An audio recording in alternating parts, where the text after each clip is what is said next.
हिरण्यकशिपु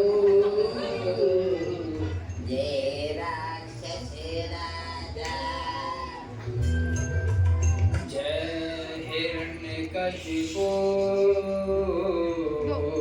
जय राक्षस राजा जय हिरण्यकशिपु जय राक्षस राजा जय इंद्र विजेता जय राक्षस राजा जय इंद्र विजेता जय राक्षस राजा जय त्रिलोक स्वामी जय महाकपटी जय त्रिलोक स्वामी जय महाकपटी जय शत्रु विनाशी जय महापापी जय शत्रु विनाशी जय महापापी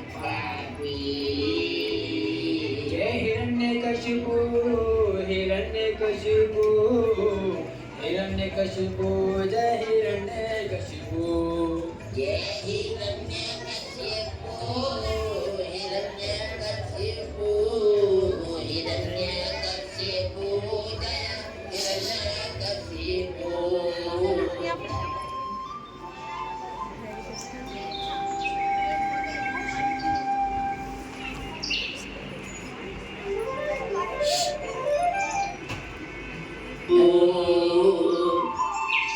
भगवान हिरण्यकशिपु की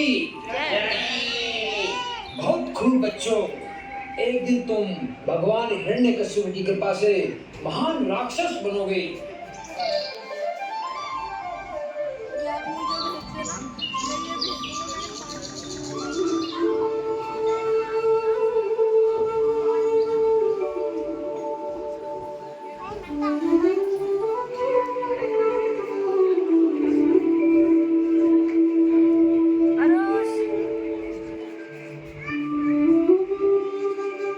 मेरे प्यारे नास्तिक मित्रों, मेरी बात सुनो। यह लोग गलत शिक्षा दे रहे हैं। कृपया स्वार्थी ना बने। जैसा कि वह कहते हैं, यदि आप वास्तविक में सुखी रहना चाहते हैं तो एक और तरीका है। बस केवल और केवल कृष्ण के पवित्र नाम का जप करो और क्रीड़ा में अपना समय व्यर्थ ना करो। तो दोहराइए मेरे साथ, हरे कृष्णा कृष्णा कृष्णा कृष्णा हरे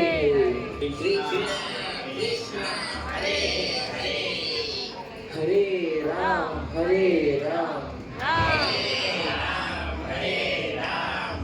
राम रुको।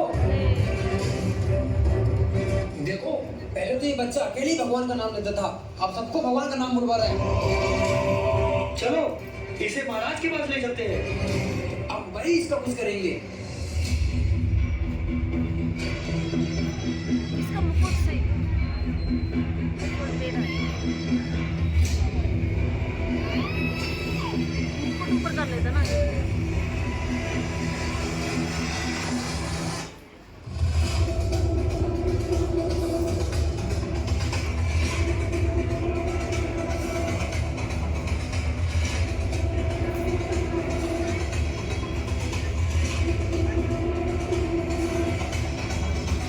मुकुट को हाथ से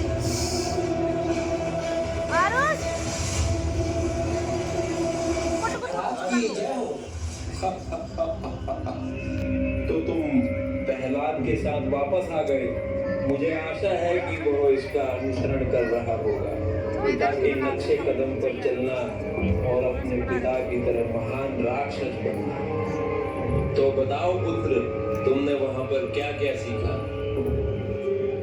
श्रवणम कीर्तनम विष्णुस्मरणम पादसेवनम अर्चनम वंदनम दास्यम साख्यम आत्मनिवेदना। इन 9 प्रकार की विधियों से हम भगवान को प्रसन्न कर सकते हैं, क्योंकि भगवान के प्रति प्रेम ही हमारे जीवन का परम लक्ष्य है। अतः आपको अपने दुष्ट प्रवृत्ति बदलने चाहिए और भगवान के प्रति आत्मसमर्पण करना चाहिए। क्या तुम्हारी हिम्मत कैसे हुई मुझसे इस तरीके से बात करने की? अब तू मेरा पुत्र नहीं रहा, अब तू एक जहरीला सांप बन गया है। ये तूने कहां से सीखा? क्या इसके पीछे तेरे शिक्षक दोषी है? नहीं महाराज, नहीं, ये तो हमने सिखाया ही नहीं।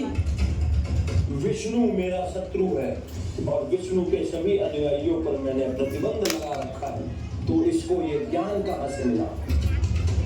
हमने किसी भी भक्त को प्रहलाद से बात करने की अनुमति नहीं दी महाराज। हमने विशेष रूप से उसकी रक्षा की और उसे साधु लोगों से भी दूर रखा। मेरा क्रोध बढ़ता ही जा रहा है। मैं अपने दुश्मन विष्णु की योजना सफल नहीं होने दूंगा। हे राक्षसों में सबसे महान, हम इसके बारे में क्या कर सकते हैं? मेरे प्यारे राक्षसों, इस लड़के को पूरी सुरक्षा दो ताकि वो भक्तों से और अधिक प्रभावित ना हो पाए। बहुत सावधान रहो। मैं कुछ हफ्तों में दोबारा जांच करूंगा कि वो कैसा है। हाँ हाँ, निश्चित रूप से महाराज।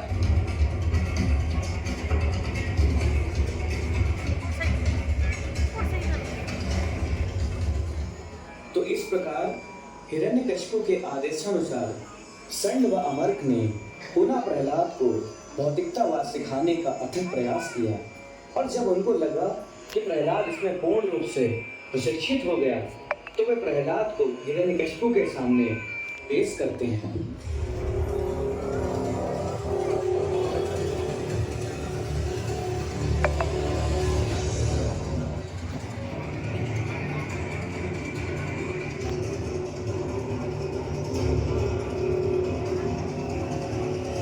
महाराज की जय हो।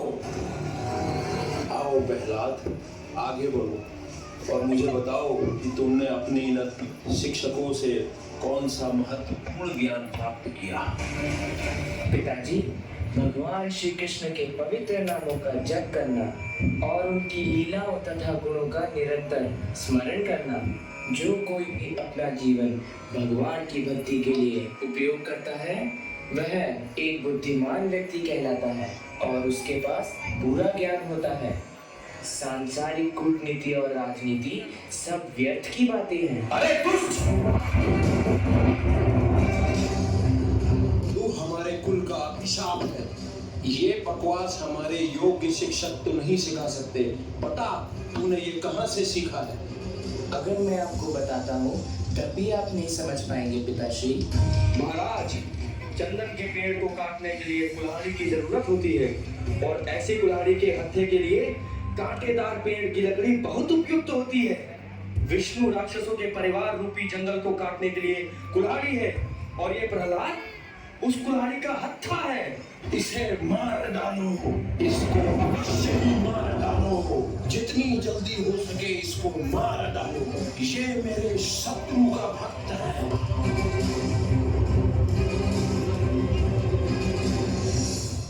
तो इस प्रकार क्रूर हिरण्यकशिपु के आदेशानुसार उसकी सेना ने भक्त प्रहलाद को मारने के कई प्रयास किए, जैसे उसे ऊंची पहाड़ी से नीचे फेंकना, विष पिलाना, अग्नि में डालना तथा विषैले सर्पों के समक्ष फेंक देना इत्यादि। परंतु वे इस तथ्य से अनभिज्ञ थे कि जिसकी रक्षा स्वयं भगवान विष्णु कर रहे हो, उसका कोई दूसरे बिगाड़ नहीं सकता। राखे कृष्ण मारेंगे, मारे कृष्ण राखेंगे।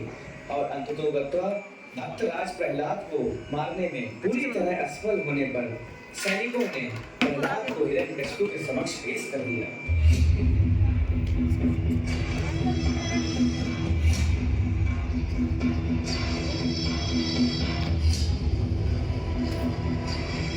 प्रहलाद, तुम मूर्खतापूर्ण मेरे आदेशों के विरुद्ध गए हो।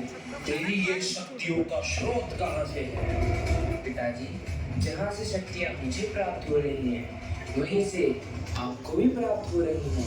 कृष्ण के बिना कोई भी शक्तिशाली नहीं हो सकता। यदि किसी के शरीर का कोई अंग बीमारी से विषाक्त हो गया हो तो उसे काट देना चाहिए ताकि शरीर के बाकी हिस्से खुशी से रह सकें।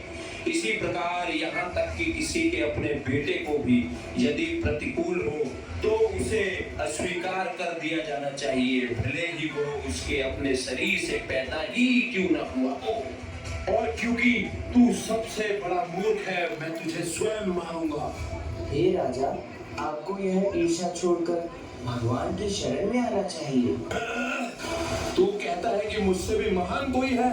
क्या वो मुझसे भी बड़ा नियंता है और जिसकी शक्ति सर्वत्र है? अगर वो हर जगह है तो वो यहाँ क्यों नहीं है? कृष्ण तो हर जगह है। हाँ? क्या वो इस खंबे में भी है? हाँ पिताजी, वे इस खंबे में भी हैं। तू ये कैसी मूर्खतापूर्ण बात कर रहा है? ये निश्चित है कि तू मरने वाला है, लेकिन तेरा सर काटने से पहले मैं इस खंबे को भी काट डालूंगा।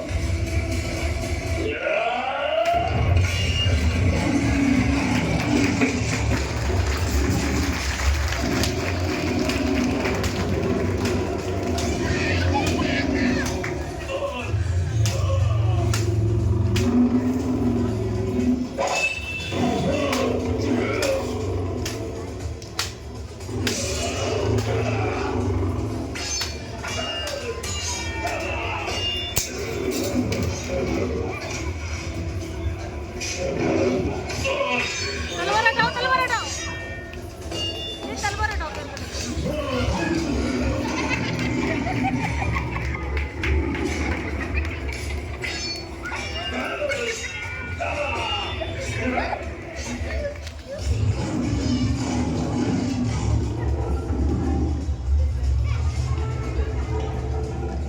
था।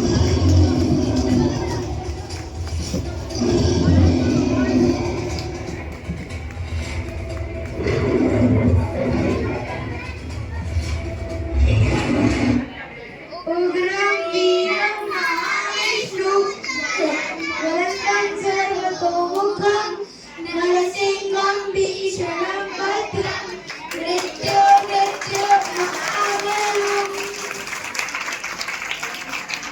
नमस्ते नरसिंहाय नमस्ते नरसिंहाय